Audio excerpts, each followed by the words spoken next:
रखें। सबसे पहले तो रमज़ान का जो आखिरी अशरा है वो सब लोगों को मुबारक हो।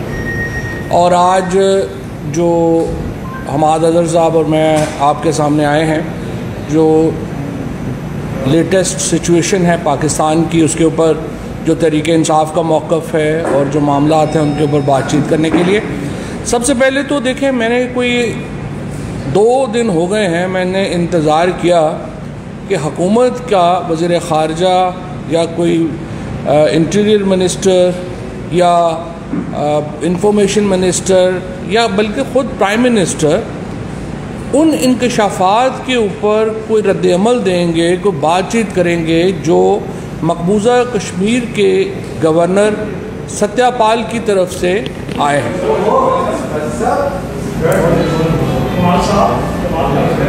जो मकबूजा कश्मीर के जो गवर्नर हैं सत्यापाल, उन्होंने जो इंकशाफात किए हैं पुलवामा के हवाले से, उसके ऊपर कोई रद्द-ए-अमल ना देना एक हैरानकुन बात है। क्योंकि सत्यापाल ने ये कहा है, और सत्यापाल मलिक जो हैं वो कोई आम आदमी नहीं थे, वो बड़े पावरफुल गवर्नर थे मकबूजा कश्मीर के। उन्होंने ये कहा कि ये जो पुलवामा का वाक़या हुआ, ये कतई तौर के ऊपर जो इंडियन होम मिनिस्ट्री है या वजारत दाखिला है, उसकी गलत पॉलिसी की वजह से ये वाक़या हुआ। और उसके बाद नरेंद्र मोदी और अजीत डोवल ने यह फ़ैसला किया कि इसका ब्लेम पाकिस्तान के ऊपर शिफ्ट किया जाएगा। इतने बड़ा उनका जो इंटरव्यू है, जिसके ऊपर हिंदुस्तान के अंदर तो एक बहुत बड़ी आग लगी हुई है। मैं हैरान हूँ कि जिनके ऊपर ब्लेम शिफ्ट हुआ है वो बात ही नहीं कर रहे। मुझे नहीं पता कि शहबाज शरीफ की, बिलावल भुट्टो की और मौजूदा हुकूमत की अजीत डोवल से और नरेंद्र मोदी से इतनी बड़ी हुई मोहब्बत क्या है। आज हिंदुस्तान पाकिस्तान को सफारती तौर के ऊपर हर जगह तनहा करने में कामयाब है। श्रीनगर के अंदर G20 कॉन्फ्रेंस हो रही है। सऊदी अरेबिया जैसा दोस्त मुल्क पाकिस्तान का कश्मीर के अंदर बहुत बड़ी, ये जो हिंदुस्तान के साथ बहुत बड़ी इन्वेस्टमेंट्स करने जो है वो जा रहा है। कश्मीर का जो हमारा मुद्दा है वो बिल्कुल उसके ऊपर कोई बात ही नहीं हो रही। और अब ये जो पुलवामा के ऊपर इतनी बड़ी रिवोल्यूशन हुई है, इतना बड़ा इंकशाफ हुआ है, उसके ऊपर भी सुम्मुन बुकमुन इस वक्त पाकिस्तान की हुकूमत बैठी है। तो मैं इस वक्त इस पर भी एहतजाज करना चाहता हूँ, क्योंकि इसमें मेरा ज़ाती भी इशू ये है कि जब कश्मीर के ऊपर जब मैंने तकरीर की तो उसके बाद हिंदुस्तान के मीडिया में इतना शोर मचा और इन्होंने इंटरपोल में जो है वो कहा जी हम मामला उठा रहे हैं कि ये पाकिस्तानी मिनिस्टर जो है इसको हिंदुस्तान के हवाले किया जाए। तो मैं तो बड़ा हैरान हूँ कि आज ये जो पाकिस्तान विंडिकेट हुआ, पाकिस्तान की फ़ौज विंडिकेट हुई, ये और उसके ऊपर पाकिस्तान में कोई आवाज़ ही नहीं है और पाकिस्तान में कोई बात ही नहीं हो रही है। सो मैं ये तमाम जो कंसर्न लोग हैं, उसमें ISPR भी शामिल है और बाकी जो इंफॉर्मेशन मिनिस्ट्री है, फॉरेन ऑफिस है, भाया आप लोग जो है इसके ऊपर क्यों बात नहीं कर रहे और आपकी पोजीशन क्या है इसके ऊपर, इंटरव्यू के ऊपर, इस पर हमें बताएं। दूसरी बात ये है, जो कल फजलुर रहमान साहब ने अपनी प्रेस कॉन्फ्रेंस में, बाकी तो उन्होंने इधर उधर की जो है वो बातें की हैं जिनका कोई सर है ना पैर है, वो तो इतनी इम्पॉर्टेंट नहीं है। वो कहते हैं मैं इमरान खान को नहीं मानता, ये नहीं मानता। आपकी हैसियत क्या है? आप एक सूबाई पार्टी हैं, एक छोटी सारी आप डिवीज़न के अंदर आपकी 5-6 सीटें आती हैं। इस वक्त भी JUI की मेरे ख्याल को 3-4 सीटें हैं। अपने कद के मुताबिक बात करनी चाहिए। आपकी हैसियत नहीं है कि आप इमरान खान को कह सकें कि वो पॉलिटिकली रेलिवेंट हैं या रेलिवेंट हैं। आप खुद एक नीश के पॉलिटिशियन हैं। आपने कुछ लोगों को खैबर पख्तूनख्वा के कुछ हलकों में लोग बेवकूफ़ बनते होंगे आपकी बातों से।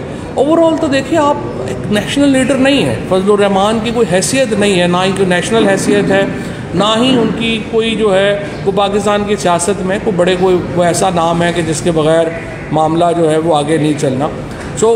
उन्होंने लेकिन जो सबसे अहम बात की, उन्होंने कहा कि उनसे वादा किया गया था जनरल बाजवा साहब की तरफ से, जनरल फैज़ साहब की तरफ से धरने में, कि वो इमरान खान का तख्ता उलट देंगे, यानी नए इलेक्शन की तरफ जो हैं वो जाएंगे। अब ये बड़ा संगीन एलिगेशन है, इस तरह की बातें मीडिया में आ तो रही थी, ये गुफ्तगू आ तो रही थी मीडिया में कि जो धरना दिया गया था फजलुर रहमान की तरफ से उसको इस्टेब्लिशमेंट की बैकिंग हासिल थी। इसी तरह से जो TLP के धरने हैं उनको इस्टेब्लिशमेंट की बैकिंग हासिल थी। लेकिन अब फजलुर रहमान की तरफ से ये इंकशाफ होना बड़ी अहमियत का हामिल है और मैं ये समझता हूँ कि इसके ऊपर अब तहकीकात की ज़रूरत है। और फजलुर रहमान साहब ने चूँकि नाम लिए हैं और उन्होंने कहा है कि किन लोगों से उनकी गुफ्तगू हुई थी, बातचीत हुई थी, इसके ऊपर अब एक फॉर्मल कमीशन बनना चाहिए। क्योंकि ये जो मामला है कि हर वक्त पाकिस्तान में इस्टेब्लिशमेंट का ये किरदार हो कि वो हुकूमतों को लाती और भेजती रहे, पाकिस्तान आगे जा ही नहीं सकता। जो हम देख रहे हैं 75 सालों में जो इस वक्त पाकिस्तान के हालात हुए हैं वो इन्हीं वजूहात से हुए हैं। और ये एलिगेशन फजलुर रहमान साहब का बहुत संगीन है और इसके ऊपर बहुत अहम है कि एक कमीशन बना के इसके ऊपर देखा जाए कि ये जो धरने हुए या जो मामलात हुए वो किस तरह से उनको किसने यकीन दहानी कराई, कौन कौन लोग जो थे वो उसमें मुलव्वस थे और उसके मुताबिक जो है वो आगे चला जाए। कल लाहौर में लॉयर्स की बहुत बड़ी एक पाकिस्तान की जो सबसे जयद सबसे बड़े जो लीगल ब्रेन्स हैं, जो कानूनी दिमाग हैं पाकिस्तान के, वो बैठे हैं और उन्होंने जो पाकिस्तान के अंदर कॉन्स्टिट्यूशनल क्राइसिस है उसके ऊपर बड़ी तफसीली बातचीत की है। और उन तमाम का ये कंसेंसस है दो बातों के ऊपर। पहली बात ये है कि इलेक्शन होने ज़रूरी नहीं है, ये आइनी रिक्वायरमेंट है, इसके बगैर गुजारा ही नहीं है। और दूसरा ये है कि सुप्रीम कोर्ट के अहकामात के ऊपर अमल दरामद होना लाजम है। ये दो बातें हैं जो कल के जो लीगल मूड है उससे निकली हैं और चीफ जस्टिस पाकिस्तान के जो फ़ैसले हैं उनके ऊपर अमल दरामद होना लाजम है। अगर करारदादों से आइन बदल जाते, कल मैं देख रहा था कि हुकूमत के हमारे दोस्त डॉक्टर मुसद्दिक मलिक साहब कह रहे थे हमें आइन साजी से रोका जा रहा है। डॉक्टर साहब आपको फ़र्क पता होना चाहिए आइन में तब्दीली कैसे होती है और करारदाद की क्या हैसियत है। करारदाद की कोई लीगल हैसियत नहीं है और सुप्रीम कोर्ट के फ़ैसलों के ख़िलाफ़ आप जिस तरीके से धड़ाधड़ अपने लोगों को आगे बिठा के करारदादें पास कर रहे हैं, सिवाय इसके कि आप रद्दी में इजाफा कर रहे हैं और कोई उसका फ़ायदा नहीं है। ये जो करारदादें हैं इनकी कोई कानूनी हैसियत नहीं है। सुप्रीम कोर्ट का फ़ैसला लीगली बाइंडिंग है और इस वक्त पाकिस्तान के वकला, पाकिस्तान की आवाम और पाकिस्तान की genuine political leadership supreme court के फ़ैसलों के साथ खड़ी है और इंशाअल्लाह ये फ़ैसले इम्प्लीमेंट होंगे। हम देख रहे हैं कल स्टेट बैंक के पैसे जो हैं वो ट्रांसफ़र होने हैं और हमें उम्मीद है कि ये पैसा जो है वो स्टेट बैंक के गवर्नर जिस तरह वो वादा करके आए हैं वो पैसे ट्रांसफ़र करेंगे और पंजाब में शेड्यूल के मुताबिक इंतखाबात होंगे। ये इंतहाई अहम है क्योंकि अगर ये सुप्रीम कोर्ट का फ़ैसले पर अमल दरामद नहीं होता तो फिर सुप्रीम कोर्ट ही नहीं अदलिया बतौर इदारा डिसफंक्शनल हो जाएगा। अभी भी हम देख रहे हैं कि एक बड़ी सिस्टमेटिक कैंपेन के ज़रिए जो अदलिया है उसको इर्रेलेवेंट करने की कोशिश जो है वो की जाती है। मसलन आप देखिए कि इस्लामाबाद हाई कोर्ट ने पहले हुक्म दिया कि यहाँ लोकल गवर्नमेंट इलेक्शन करवाए जाएँ, उनके ऊपर अमल दरामद नहीं हुआ। फिर उसके बाद आप देखते हैं हसान न्याजी, अली अमीन गंडापुर, इनकी ज़मानतें हुई और उस ज़मानतों के बावजूद इनको उठा के ले गए। फिर अली अमीन गंडापुर का इस्लामाबाद हाई कोर्ट ने हुक्म दिया कि इनको इस्लामाबाद की हदूद से बाहर ना ले जाया जाए, उनको उठा के भक्कर जो है वो ले गए। जो फ़ैसले हो रहे हैं अदालतों के उनको सिस्टमेटिक तरीके से बाकायदा एक सोच समझ कर उनको इर्रेलेवेंट किया जा रहा है कि उनके ऊपर अमल दरामद मर्ज़ी का फ़ैसला होगा तो हम अमल दरामद करेंगे, मर्ज़ी का नहीं होगा तो हम अमल दरामद नहीं करेंगे। इसके नतीजे में पूरी जुडिशरी बैठ जाएगी अगर अब सुप्रीम कोर्ट के फ़ैसले के ऊपर अमल दरामद नहीं होता। हम देख रहे हैं जजेस की फैमिलीज़ के ऊपर, जजेस के ऊपर जिस तरह से कैंपेन बनाई जाती है। एक इर्रेलेवेंट आदमी जिसकी कोई हैसियत ही नहीं है, जिसको कोई जानता नहीं है, वो जाके करता है, रेफरेंस डालता है चीफ जस्टिस पाकिस्तान के ऊपर और 8 सुप्रीम कोर्ट के जजेस के ऊपर, और पैमरा फ़ोन करती है टेलीविज़न चैनल्स को कि ये रेफरेंस जो है इसको आपने मेन हेडलाइंस में जगह देनी। इस वक्त जो PTA है वो सोशल मीडिया के ऊपर जुडिशरी के ख़िलाफ़ कैंपेन को लीड कर रही है और इलेक्ट्रॉनिक मीडिया के ऊपर इस वक्त जो पैमरा है वो इस कैंपेन को लीड कर रही है। तो जुडिशरी को एक चीज़ और देखनी चाहिए, मेरी रिक्वेस्ट होगी चीफ जस्टिस साहब से, ये जो आपने प्रेस रिलीज़ जारी की है कल, ये जुडिशरी का काम नहीं है प्रेस रिलीज़ जारी करना। आप अपने फैसलों से बोलें। आप ज़रा बुलाएं जिन लोगों ने ये ट्वीट लगाई थी और सोशल मीडिया के ऊपर कहा था कि जजेस का इतना आपस में झगड़ा हो गया कि आपस में हाथापाई हो गई, ज़रा वो नंबर आपको बताएं कि वो किस नंबर से जुडिशरी को फीड किया गया, कि जुडिशरी के ख़िलाफ़ प्रोपेगेंडा किन नंबरों से फीड किया जा रहा है। चीफ जस्टिस साहब और जजेस जो हैं, उम्र ही होती है, इंसान चला जाता है। कल हमारे रिलीजियस अफेयर्स मिनिस्टर जो हैं, कल उनकी हादसे में डेथ हुई है, अभी उनका जनाजा नहीं हुआ था तो लॉबी शुरू हो गई कि कौन रिलीजियस अफेयर्स मिनिस्टर बनेगा। ये ज़िंदगी ऐसी होती है, अपनी कदमों के ऊपर आप खड़े होंगे, दिलेराना बातें करेंगे, दिलेराना फैसले देंगे तो लेगेसी बनेगी, कौमें याद करती हैं। वरना तो आज मरे कल दूसरा दिन, किसी को पता ही नहीं कौन था कौन नहीं था।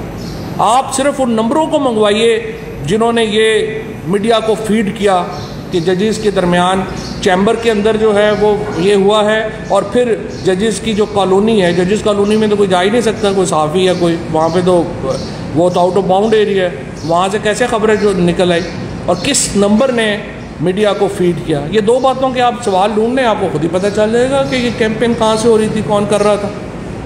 और आपके बड़े फैसले जो हैं, कौम आपके बड़े फैसलों की मुंतज़र है, पूरी कौम आपके साथ खड़ी है। और इसी तरीके से जो एक सिस्टमेटिक तरीके से तरीके इंसाफ के लोगों को उठाया जा रहा है, अली जैदी को उठा लिया गया है, अली अमीन गंडापुर को उठा लिया गया है। अब्दुल सत्तार नियाज़ी केस में जो उस वक़्त की सुप्रीम कोर्ट थी, उन्होंने ये हुक्म दिया था एक ओमनी बस बेल का। मैं आपसे दरख्वास्त करता हूँ, तरीके इंसाफ के ख़िलाफ़ जो तमाम इस वक्त एक सियासी बुनियादों पर मुकदमे हो रहे हैं, उसका ट्रैक किया जाए, उसको ट्रैक करें कि वो कैसे हो रहे। पूरे पंजाब में हर MNA और MPA को एंटी करप्शन का नोटिस मिल गया। हर शख्स इस वक्त तरीके इंसाफ का जो है वो किसी न किसी मुकदमे में मुलव्वस है। 3100 लोग अरेस्ट किए गए हैं 2 हफ्ते में। तो चीफ जस्टिस साहब और द ऑनरेबल जजेस of the supreme court, Pakistan में फंडामेंटल राइट्स को आपने सेफगार्ड करना। ये किसी हुकूमत का तो काम है ही, लेकिन हुकूमत इतनी बेशरम है कि ज़ाहिर है उसका तो ताल्लुक़ ही नहीं है किसी आइन से। लिहाजा पूरी कौम इस वक्त आपको देख रही है और आपके दिलेराना फ़ैसले पाकिस्तान के मुस्तकबिल को लिखेंगे। अगर दिलेराना फ़ैसले करेंगे तो कौम आपके साथ भी खड़ी होगी और तारीख़ भी पाकिस्तान की बदली जाएगी।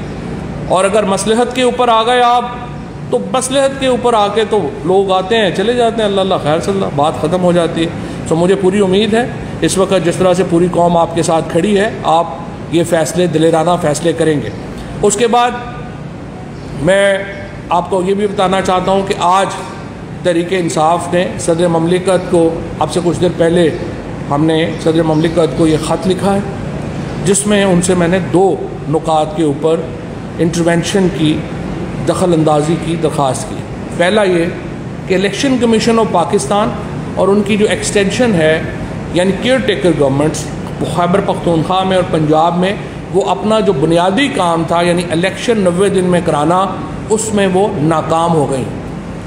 लिहाजा इसके ऊपर आप चीफ इलेक्शन कमिश्नर से एक रिपोर्ट तलब करें कि वो क्यों नाकाम हो। दूसरा नुक्ता ये कि जो केयर टेकर गवर्नमेंट्स हैं वो 90 दिन के लिए अपॉइंट की जाती हैं। 22 जून को जो 22 अप्रैल को जो पंजाब की केयर टेकर गवर्नमेंट है उसकी मुद्दत ख़त्म हो जाएगी और 23 तारीख से आइन खामोश है कि पंजाब के ऊपर कौन हुकूमत करेगा। खैबर पख्तूनख्वा की हुकूमत उसके 1 हफ्ते बाद ख़त्म हो जाएगी। लिहाजा सुप्रीम कोर्ट को रेफरेंस भेजा जाए, क्योंकि सुप्रीम कोर्ट ने अभी जो फ़ैसला आया है उसमें उन्होंने करार दिया है कि सिर्फ सुप्रीम कोर्ट के पास ये इख्तियार है कि वो इलेक्शन को एक्सटेंड कर सके। ऑटोमेटिक एक्सटेंशन इलेक्शनों की काइन में नहीं है और आर्टिकल 187 को सुप्रीम कोर्ट ने इस्तेमाल किया है कि जिसके तहत वो जस्टिस के लिए फ़ैसले कर सकते हैं।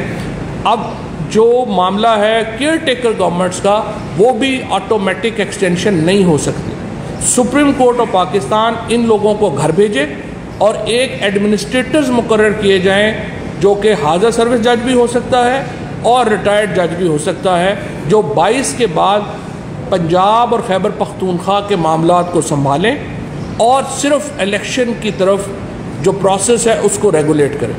तो सुप्रीम कोर्ट को हम ये कह रहे हैं को दरख्वास्त करेंगे, अगर सदर साहब ने ये लेटर जो है उसके ऊपर रेफरेंस भेज देते हैं तो बिल्कुल सही है। दूसरी सूरत में हम सुप्रीम कोर्ट में जा रहे हैं और उनसे हम ये कह रहे हैं कि 23 तारीख को पंजाब को एडमिनिस्ट्रेटर के हवाले किया जाए और ये जो केयर टेकर गवर्नमेंट है इसको घर भेज दिया जाए, क्योंकि ये इसके बाद अनकॉन्स्टिट्यूशनल हो जाएगी। तो अब मैं हमाद अज़हर साहब से दरख्वास्त करूँगा कि बाकी नुकात के ऊपर। जी, बिस्मिल्लाहिर्रहमानिर्रहीम।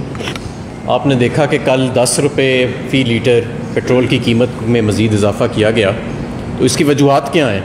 क्या वजह है कि जब इमरान खान साहब की पाकिस्तान तहरीक इंसाफ की हुकूमत थी तो उस वक्त बैनुल-अक़वामी मंडी में तेल की कीमत $117 थी और पाकिस्तान में 145 रुपये और 150 रुपये पेट्रोल और डीज़ल फ़रोख्त किया जा रहा था और 10 रुपये टोटल सब्सिडी थी फ़ी लीटर।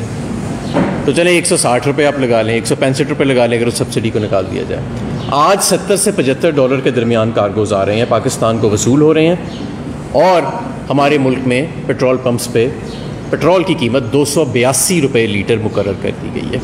इसकी वजह यह है कि पिछले 1 साल के अंदर नाकस पॉलिसियों की वजह से, खैर पॉलिसी तो कोई थी ही नहीं, बिल्कुल ही बेढंग किस्म की जो हुक्मरानी हुई है, पाकिस्तान का रुपया 1 साल में 100 रुपये से ज़्यादा डॉलर के अगेंस्ट अपनी कदर खो बैठा है। और ये जब आप बाहर से तेल लेते हैं तो ज़ाहिर है आपने डॉलर में उसकी पेमेंट करनी होती है।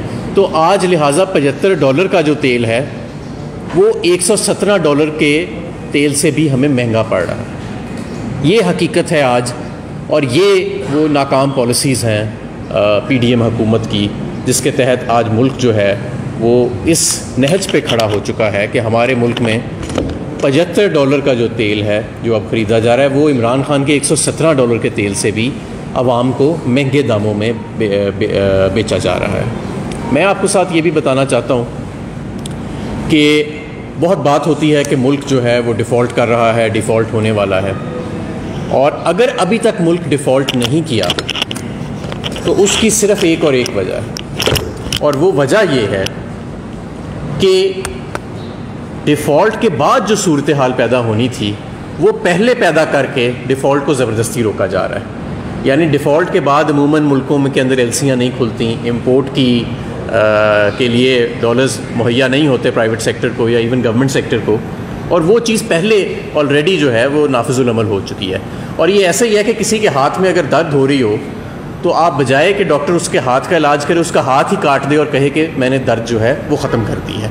यही बिल्कुल पाकिस्तान के साथ इस वक्त हो रहा है कि इंपोर्ट रोक के, कैपिटल कंट्रोल्स करके, आउटवर्ड पेमेंट्स रोक के, कारोबारी ज़िंदगी को ख़त्म करके, बेरोज़गारी पैदा करके 40 लाख लोग ऑलरेडी पॉवर्टी की लकीर से नीचे चले गए हैं, गुर्बत की लकीर से, और हर हफ्ते लाखों लोग मज़ीद जा रहे हैं। ये सारे हालात पैदा करके तो मुल्क को डिफ़ॉल्ट से रोका जा रहा है। तो मेरी अर्ज़ सिर्फ ये है कि क्योंकि ये लोग आए तो नहीं थे किसी मुंतखब तरीके से, इनको लाया गया था और ये हुकूमत अब चल भी नहीं रही, इसे चलाया जा रहा है, तो लिहाजा ये मुल्क के साथ कोई हुब्बुल वतनी नहीं है कि जो इस टोले को, जिससे ना काम हो रहा है ना हुक्मरानी हो रही है, कि इसको अब बैसाखियों के ज़रिए खड़ा किया जाए और आवाम के ऊपर मज़ीद बोझ डाला जाए, सिर्फ़ चंद लोगों की ज़िद की खातिर या 2 घरों के सरमाए की खातिर और 2 घरानों के इक़्तिदार की खातिर।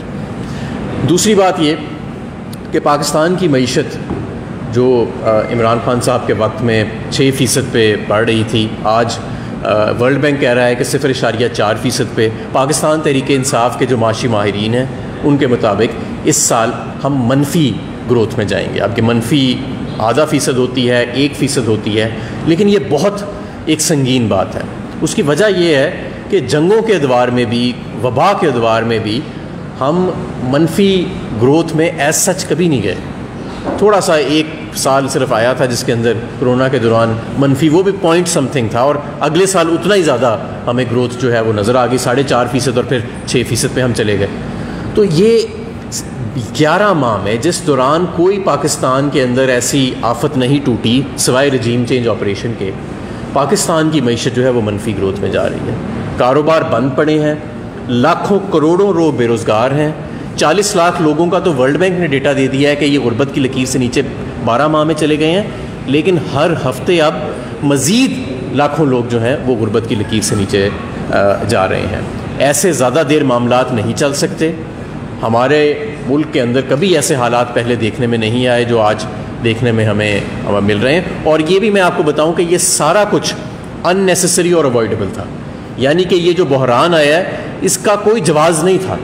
ये सिर्फ़ और सिर्फ रजीम चेंज के बाद पहले मिफ्ता साहब की ये ज़िद थी कि IMF पे नहीं जाना, हुकूमत करनी है नहीं करनी, और उसके बाद जब इसहाक डार साहब आए तो इन्होंने जो अपने रुपये को फ़िक्स करने की कोशिश की, फिर रुपये फ़िक्स भी नहीं हुआ और IMF को भी अपने से बहुत दूर कर लिया। तो ये सारा का सारा जो 12 माह के अंदर मसला आया है ये इसकी वजह से। अब मैं कुछ थोड़ा सा एक बात बड़े ज़रूरी मरहले पे करना चाहूँगा, वो है इलेक्शन कमीशन ऑफ पाकिस्तान के ऊपर जो 20 अरब रुपए के फ़ंड्स हैं। 20 अरब रुपए के फ़ंड्स का मतलब क्या है? इस साल वफाकी हुकूमत और तमाम सूबाई हुकूमतें और दोनों इकाइयाँ पाकिस्तान में 20,000 अरब रुपया खर्चेंगी। सिर्फ मार्च के माह के अंदर 70 अरब रुपया PDM के जो पार्लियामेंटेरियंस हैं उनको इशू किया गया है। और मैं आपको ये भी बताऊं कि PPP के अंदर जो सिंध में रेट है वो कमीशन का किकबैक का 40% है इन फंड्स के ऊपर, और पंजाब में जो PDM है उनका 20% है। तो आधा पैसा तो आप समझ लें कि ये वैसे ज़ाया हो गया, 30-35 अरब तो इनकी जेबों में चला जाएगा जिन चोरों को हम पे मुसद्दत किया गया। 70 अरब रुपया मार्च में इशू किया गया, और पूरे ये जो 12 माह ये जो फिस्कल ईयर हमारा गुजरा है 20,000 अरब रुपया वफाकी और सूबाई हुकूमतें जो है वो खर्च करेंगी। लेकिन इनके पास 20 अरब रुपये पाकिस्तान में आइन की पासदारी और जमहूरियत को बरकरार रखने के लिए नहीं है। मैं आपको एक और बात ये भी बताना चाहता हूँ, हमारा इस साल खसारा 6,000 अरब होगा और 7,000 अरब से ज़्यादा FBR जो है वो टैक्स जो है वो कलेक्ट करेगा। इलेक्शन कमीशन के फंड्स एक चार्ज एक्सपेंडिचर है आर्टिकल 81 के नीचे, यानी कुछ ऐसे फंड्स होते हैं जैसे सुप्रीम कोर्ट के जजेस की सैलरी होती है, ऑडिटर जनरल की, अटॉर्नी जनरल की, सदर पाकिस्तान की तनख्वाह होती है और ख़र्चा होता है। इलेक्शन कमीशन का तमाम एडमिनिस्ट्रेटिव एक्सपेंस आर्टिकल 81 के नीचे वो चार्ज एक्सपेंडिचर है, उसके ऊपर पार्लियामेंट के अंदर वोटिंग नहीं होती। ये ऐसा क्यों किया गया? ये इसलिए किया गया कि कोई भी वरना तो पार्लियामेंट और असेंबली वजूद में आए और वो फंड्स रोक के अपने इक़्तिदार को लामहदूद कर सकती है। इसलिए जब आइन बना तो जो आइन बनाने वाले थे उन्होंने इस चीज़ के बारे में पहले सोच रखा था। तो आर्टिकल 81 के तहत ये चार्ज एक्सपेंडिचर है, और आर्टिकल 81 के तहत ही सुप्रीम कोर्ट या कोई भी ट्रिब्यूनल के हुक्म के नतीजे में जो रकूम मुख्तस की जाती हैं हुकूमत पाकिस्तान के ऊपर, जो डिमांड क्रिएट की जाती है, उस पर भी पार्लियामेंट में वोटिंग नहीं होती। तो ये 20 अरब रुपये का हमें मजाक ना सुनाएं। हमें और पूरी कौम को पता है कि 20,000 अरब में से 20 अरब रुपए जो हैं वो देना जो है वो कितना आसान है और कोई इशू नहीं है। लेकिन जमहूरियत को मुंजमद करने के लिए और पाकिस्तान में आइन शिकनी की खातिर ये बचगाना किस्म की जो बनाई जा रही हैं, एक्सक्यूज़ बनाई जा रही हैं और बहाने बनाई जा रही हैं, ये काम नहीं करेंगे। कौम अब खरी हो चुकी है। ये इनको लाया ज़रूर गया था और 12 महीने चलाया ज़रूर गया था, लेकिन अब मज़ीद इन्हें चलाया नहीं जा सकता। लाया ज़रूर गया है लेकिन खड़ा नहीं किया जा पा रहा। नूली की हुकूमत या पीडीएम की हुकूमत आपके कारनामे के साथ कर रही है तो काबिल मुसम्मत है। मेरा सवाल ये है जो आपका जनरेशन का जॉइंट वेंचर था जिसके तहत साफी को उठाया गया, कौन से साफी को उठाया गया? ये किसने कहा कि उठाया गया? किसने कहा उठाया गया? हमारे दौर में तो ऐसा कोई वाक़या नहीं हुआ। 3 क्रिमिनल वाक़यात हुए। हमारे किस वज़ीर ने आके कहा कि हमने उठाया? देखिए, फॉल्स पैरेलल ना ड्रॉ किया करें। ये जो आप आके आ जाते हैं ना, नहीं सवाल नहीं। पहली बात यह है कि फैक्ट्स क्लियर होने चाहिए, फैक्ट्स गलत नहीं होने चाहिए।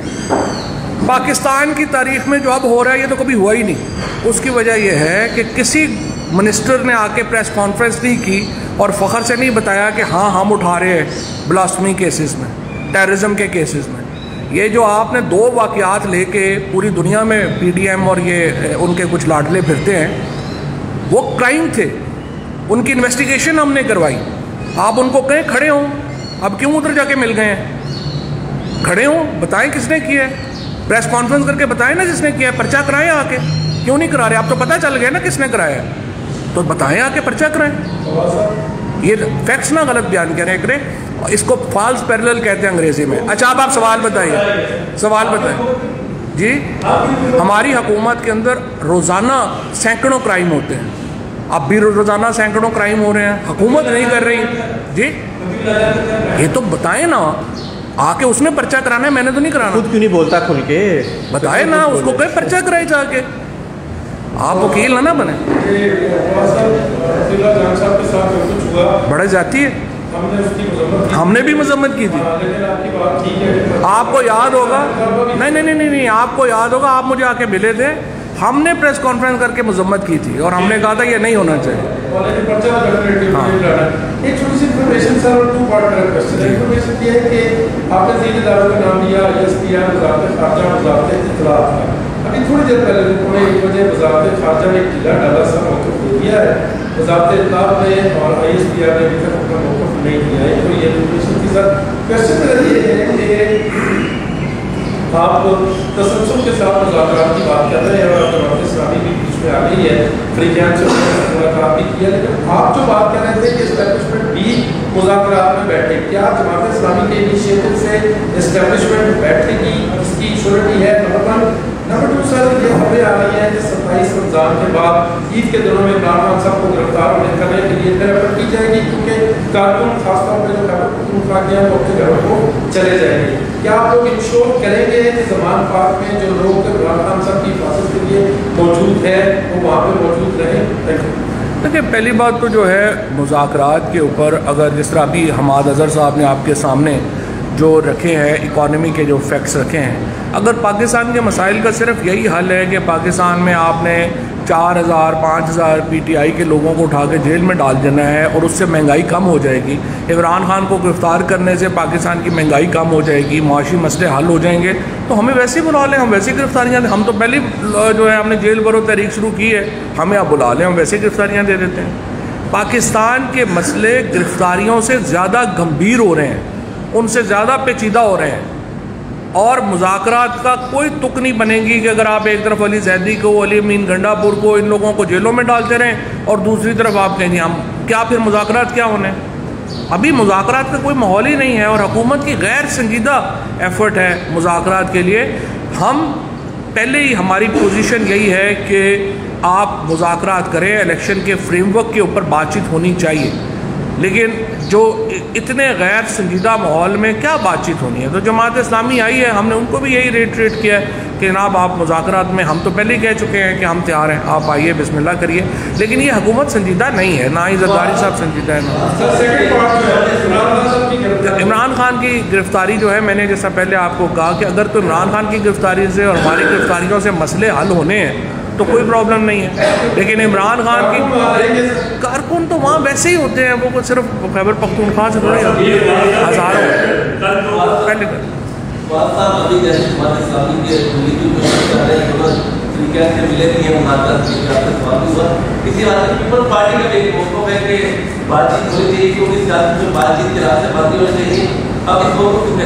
पीपल्स पार्टी ने एक दिन पहले ये मौक़िफ़ लिया और अगले दिन अली जैदी को कराची में अरेस्ट कर लिया।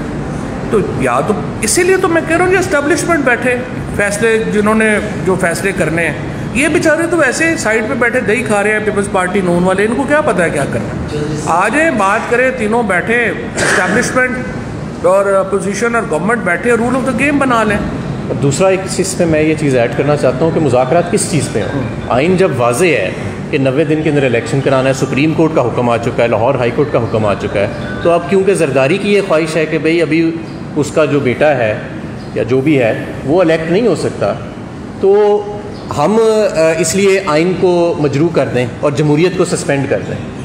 और ये इनकी आप मासूम ख्वाहिश ये देखें कि नवाज शरीफ साहब भी ये चाहते हैं कि क्योंकि अभी मेरी आल औलाद जो है वो उसको मैं पाकिस्तान पे मुसल्लत नहीं कर सकता है पॉलिटिकल इंजीनियरिंग के ज़रिए, कौम पूरी खड़ी हो गई है, तो हम आइन भी मुजम्मद कर दें और जमहूरियत भी मुजम्मद कर दें। और इनकी आप मासूम ख्वाहिश देखें कि ये चाहते हैं कि इदारे, तमाम इदारे सुप्रीम कोर्ट समेत, इनकी इस ख्वाहिश के ऊपर मोहर लगा दें, वरना मरीम नवाज सुबह शाम उनको डिफेम करेगी जाके तकरीरों के अंदर और सोशल मीडिया के ऊपर। ज़रा मासूम ख्वाहिशात तो इनकी आप देखें ना, तो बात इनसे क्या करनी है।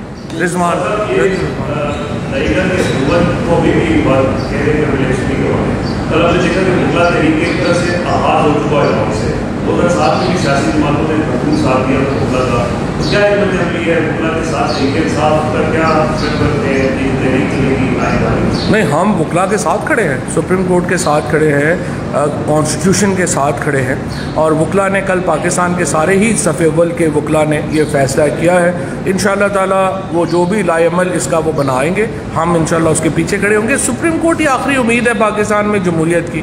इस वक्त जो पाकिस्तान में जमहूरियत जिस धागे से सिर्फ जो है वो आप समझिए कि वो बाकी है, वो सुप्रीम कोर्ट है। सुप्रीम कोर्ट यहाँ पे गिर गई तो सारा जमहूरियत तो ख़त्म हो गई। इसीलिए चीफ जस्टिस और सुप्रीम कोर्ट के जजेस जो हैं उनके साथ खड़ा होना हर पाकिस्तानी का फ़र्ज़ है जो अपने राइट्स को समझता है और आइन को समझता है।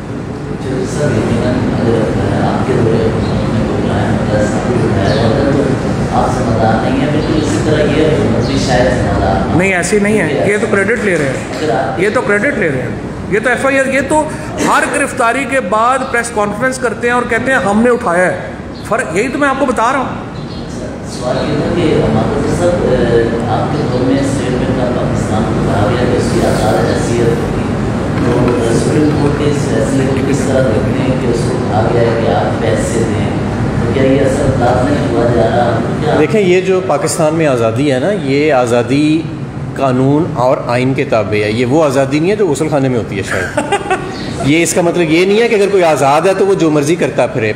इवन पार्लियामेंट जो है वो सुप्रीम कोर्ट के ताबे है, वरना तो कोई भी पार्लियामेंट आए और एक रेजोल्यूशन पास करे कि जी हम ताहियात हुक्मरान है और आइन भी फारिग, और वो और आप कहें कि जी और जियो जैसे लोग कहें कि जी पूरा मुल्क जो है वो आज़ाद है, हम जो मर्ज़ी करें। इसलिए इलेक्शन कमीशन भी आइन के ताबे, और आइन ये कहता है आर्टिकल 181 के अंदर कि आपने जो कोई भी पाकिस्तान का ट्रिब्यूनल और कोर्ट जो हुक्म देगा कोई रकम की, वो हुकूमत पाकिस्तान ने अदा करनी है। ये आइन है, इसको आर्टिकल 81D के तहत ये कहता है। तो इसलिए ये वो आज़ादी नहीं है जो आप समझ बैठे हैं।